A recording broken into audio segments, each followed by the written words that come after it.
ওম শান্তি 17 জুন 2025 সাকাৰ মহাবাক্যৰ সম্পূৰ্ণহাৰ কথা। মৰমৰ সন্তানসকল, নিজৰ কল্যাণ কৰিবলৈ হ'লে সকলো প্ৰকাৰৰ সংযম ৰখা, অৰ্থাৎ নিয়মত চলা। ফুল হ'বলৈ হ'লে পবিত্ৰজনৰ হাতৰ শুদ্ধ ভোজন খোৱা। প্ৰশ্ন: তোমালোক সন্তানসকলে এতিয়া ইয়াতে কোনটো অভ্যাস কৰা যিটো 21 জন্মলৈকে থাকিব? উত্তৰ: সদায় তন মনেৰে স্বাস্থ্যৱান হৈ থকাৰ অভ্যাস তোমালোকে ইয়াৰ পৰাই কৰা।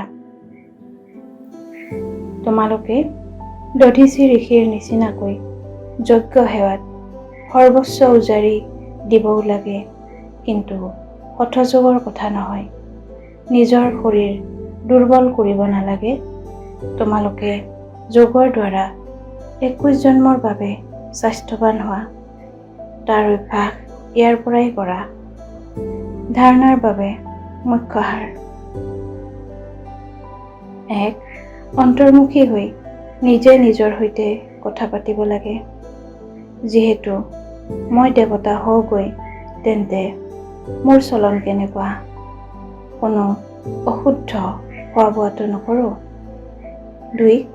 নিজৰ ভৱিষ্যত 21 জন্মৰ বাবে উচ্চ কৰি তুলিবলৈ সুদামাৰ নিচিনাকৈ যি কিছু আছে সেয়া ভোলানাথ পিতাক হস্তান্তৰ কৰি দিয়া। পঢ়াৰ ক্ষেত্ৰত কোনো অজুহাত নেদেখুৱাবা।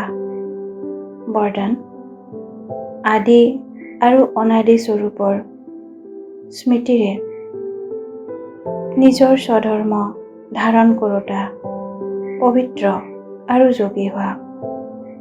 বিস্তাৰ: ব্ৰাহ্মণসকলৰ নিজৰ স্বধৰ্ম হৈছে পবিত্ৰতা, অপবিত্ৰতা হৈছে পৰধৰ্ম।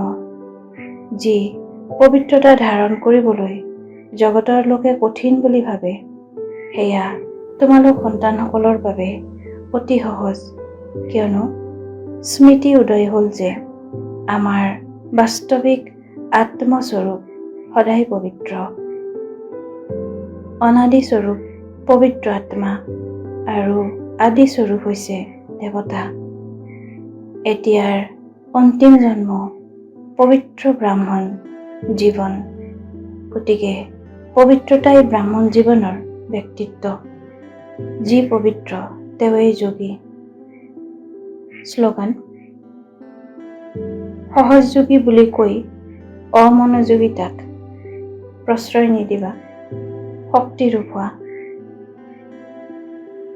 অব্যক্ত সংকেত: আত্মিক স্থিতিত থকাৰ অভ্যাস কৰা, অন্তৰ্মুখী হোৱা।